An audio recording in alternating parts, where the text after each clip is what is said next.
झटपट रवा आप्पे बनवण्यासाठी एका भांड्यामध्ये 1 मोठी वाटी भरून रवा भिजत घालायचा. नंतर त्याच्यामध्ये 1.5 वाटी पाणी घालून रवा 10 ते 15 मिनटं भिजत ठेवायचा.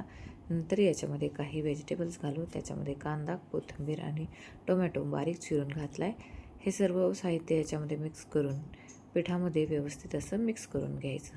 जर मिश्रण फार घट्ट वाटत असेल तर आणखीन थोडंसं पाणी घालायचं. नंतर याच्यामध्ये अर्धा छोटा चमचा चवीनुसार मीठ घालायचं, मिक्स करायचं.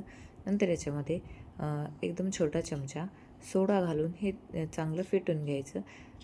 आप्पे पॅनमध्ये तेल घालायचं, गरम करून घ्यायचं आणि नंतर याच्यामध्ये चमच्याने हे मिश्रण आप्पे पॅनमध्ये घालायचं आणि झाकण ठेवून मीडियम फ्लेमवर याला एक 5 ते 7 मिनटं होऊ द्यायचं.